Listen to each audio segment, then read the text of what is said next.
Скалолазы всегда славились своим невероятно сильным хватом, ведь от него зависит не только результат, но и в некоторых случаях жизнь спортсмена. Однако, насколько же сильны скалолазы в целом? Например, могут ли они выполнять элементы воркаута или сколько килограмм потянут в становой тяге? А также какой у них результат в жиме лежа? Ну и наконец, интересно же, сколько именно скалолаз может провисеть на вращающемся турнике? Ну знаете, это такие аттракционы, где с людей дерут деньги, ведь практически никто не может провисеть на таком турнике 100 секунд. В общем, я связался с известным норвежским скалолазом по имени Магнус Мидбо, который уже прошел все эти тесты, результатами которых я готов поделиться с вами уже через несколько секунд. А пока, как всегда, колотите любимый напиток, присаживайтесь поудобнее, мы начинаем.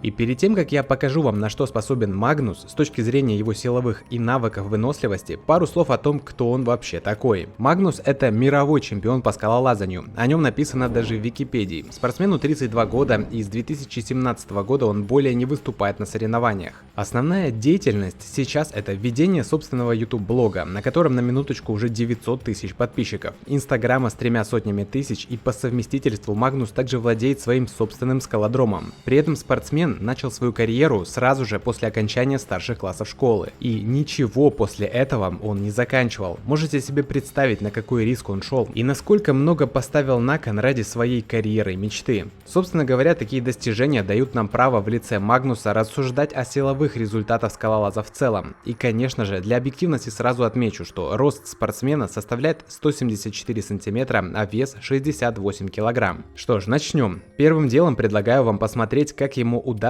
сделать 5 выходов силой, 5 отжиманий от турника и 5 подтягиваний в одном подходе. Для любого воркаут-атлета это весьма легко. И как видите, у Магнуса это тоже не вызывает никаких затруднений. При этом отмечу, что как для скалолаза выходы очень чистые и выполняются без какого-либо импульса ногами. Отжимания от турника и подтягивания, естественно, зашли еще лучше. Поэтому выходы скалолазы делать умеют, и тут однозначно плюс. Далее двигаемся в гимнастический зал и проверим, сможет ли Магнус сделать такие элементы, как крест и планж. Для тех, кто не в курсе, это два элемента с повышенной сложностью в гимнастике, и выполнять их без специальной подготовки, практически нереально. Первым идет крест на кольцах. Поначалу профессиональный гимнаст объясняет Магнусу технику и дает специальные резинки для упрощения выполнения движения, чтобы подготовить тело и нейромышечную связь к предстоящей нагрузке.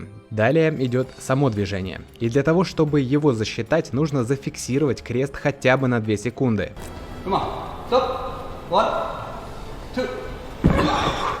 Офигеть, получилось, с первого раза довольно неплохая фиксация. Думаю, если бы спортсмен целенаправленно поработал бы над этим движением, то без всяких проблем удержал бы его еще дольше. Здесь тоже ставим плюс. Ну а теперь король всех элементов планж. Тут я, если честно, практически на 100% был уверен, что с первого раза у Магнуса он не получится. И так и вышло. Все-таки это крайне специфическая нагрузка, и этот элемент нужно тренировать абсолютно всем целенаправленно. Как видите, даже закрытый горизонт спортсмену дался довольно сложно. Поэтому в этом движении ставим минус. Хорошо, а что по элементам воркаута? Может ли профессиональный скалолаз удержать тот же передний вис или подтянуться на одной руке? Тут сразу скажу, вы будете в шоке. Подтягивание на одной Магнус абсолютно спокойно выполняет по 50 повторений за тренировку. Но оно и не удивительно, ведь это движение скалолазам необходимо даже больше, чем воркаутерам, и тут однозначно ставим плюс. Вот на этом видео Магнус даже делает выход одной рукой. Можете посмотреть сами.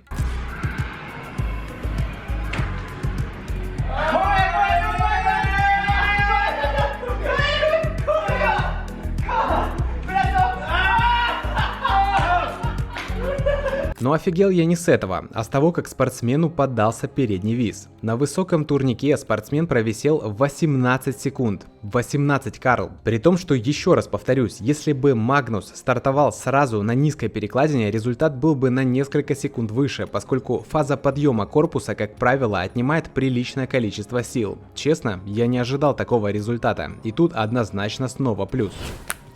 На своем YouTube-канале Магнус очень часто проводит зарубы с разными военными и выполняет их нормативы. Поэтому сегодня давайте попробуем узнать, насколько силен скалолаз в зарубе с солдатом. При этом солдат весит 100 килограмм, Магнус, как я уже говорил, 68. Поехали. И первым движением была становая тяга. Вот тут уж точно нетипичное упражнение для скалолаза. Однако Магнусу удалось потянуть ни много ни мало 140 кг на 3 повторения, в то время как солдат поднял 220 на 3. Но оно и не удивительно, ведь вес спортсменов слишком разный. И что-что, а вот становую тягу скалолазом точно делать незачем. Счет пока 1-0. Следующее движение еще более нетипичное для скалолаза, это жим лежа. И тут прям видно, насколько у Магнуса страдает техника в этом движении. Поэтому он сделал 90 кг с первого раза и принял верное решение на нем же и остановиться. Солдат же в легкую пожал 130. И для победы этого было достаточно. Но опять же повторюсь, в таких движениях, как жим и становая, вес играет огромное значение. Счет 2-0, и теперь переходим к подтягиваниям. Тут уже преимущество на стороне Магнуса, но подтягиваться решили с дополнительным весом в 11,2 кг, так как именно этот вес используется в норвежской армии. Что ж, солдату засчитали 15, поскольку он делал нечисто и в некоторых повторениях не дотягивал подбородок до перекладины. Тут все честно. А вот Магнус изначально пошел очень уверенно, и его подтягивания выглядели прям таки эталонно. Никаких рывков, подбородок уходит далеко за перекладину, руки полностью разгибаются. Короче, золотой стандарт, не меньше. Причем даже в последних повторениях Магнус дотягивал очень высоко и фиксировал движение. Поэтому ему удалось сделать целых 25 повторений, и это уверенная победа. Последним движением были подъемы корпуса на пресс в полную амплитуду. И поверьте мне, это сложнее, чем кажется. Главный критерий — это полностью разогнуться и затем согнуться, коснувшись локтями ног. При этом минимальное значение, которое должен выполнять солдат, это 16 повторений. И еще солдатам во время выполнения этого движения дают специальную резинку, которую они держат за головой, дабы избежать разведения рук и читинга во время выполнения упражнения. Что ж, первым был Магнус, и по технике никаких нареканий. По его словам, первые 20 дались очень легко, а затем тело резко отказалось подниматься. Тем не менее, получилось сделать 26 раз в полный отказ. Солдат же сделал 23. В менее хорошей технике, и окончательный счет по итогу этой зарубы сравнялся и стал 2-2. Как видите, скалолазание — это не только сильные и выносливые руки. Спортсмены этого направления крайне хорошо себя показывают и с железом, и в гимнастике. Помимо этого, им хорошо даются такие статические удержания, как передний вис и крест. А еще вот на этом видео Магнус одним пальцем оторвал от земли 101,5 кг. При том, что мировой рекорд в этом движении составляет 122,7. Осталось проверить Магнуса на выносливость в беге, ну и наконец-таки узнать, сколько же он все-таки может провисеть на крутящемся турнике. Честно признаюсь, именно в рамках этого сюжета для меня данный тест является самым интересным.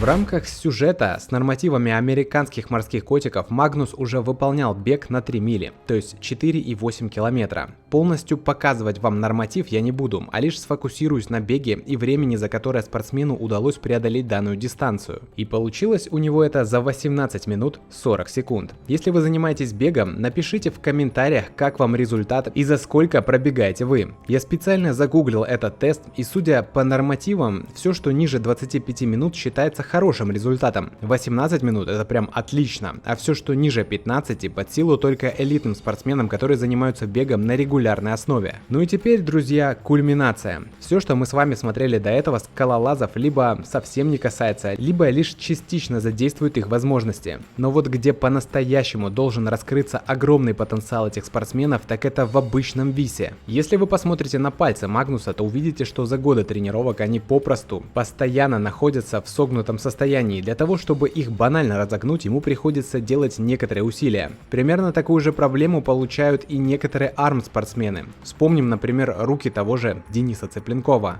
Yeah, like all my fingers like this. This is the most comfortable position for them to be in. And then this is like I have to, I mean, You have to push it. I have to push them out for them to look normal. Yeah, because when he Walking around actually, like this. when normal people do like this when they're explaining something, Magnus will be like.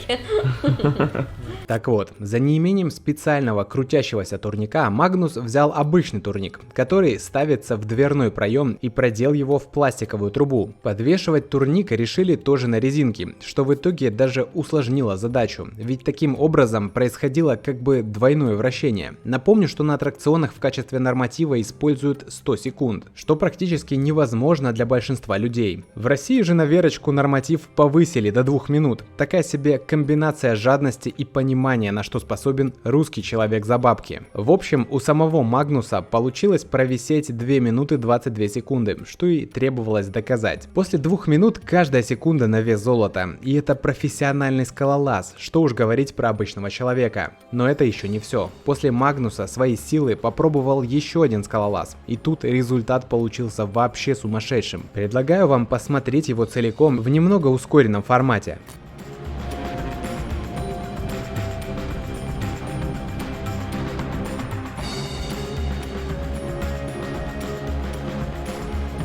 Почти 2:59, короче говоря, 3 минуты. Это реально сумасшедший результат, который однозначно под силу очень малому количеству людей. Все-таки хват у этих ребят действительно развит не на шутку. А я напомню, что вы тоже можете тренироваться вместе с нашим проектом и профессиональными тренерами. Правда, мы обучаем не скалолазанию, а воркауту. Так что если атлетичное и функциональное телосложение это то, что вам нужно, просто переходите по ссылке в описании. Специально для вас мы подготовили презентационное видео, где четко и ясно расскажем, чем наши программы отличаются от аналогов и почему, собственно говоря, стоит нам доверять. А также подписывайтесь на канал Магнуса, если понимаете английский. Ссылку я тоже оставлю в описании. И, конечно же, пишите, как вам данная рубрика. Если мы увидим, что активности много, то с радостью сделаем еще видео о Магнусе. Либо проверим силовые спортсменов из других направлений. В общем, пишите ваши пожелания в комментариях, нажимайте на колокол, чтобы не пропускать новые уведомления. Ну а с вами, как всегда, был Федор Чепкий. Еще увидимся. Пока.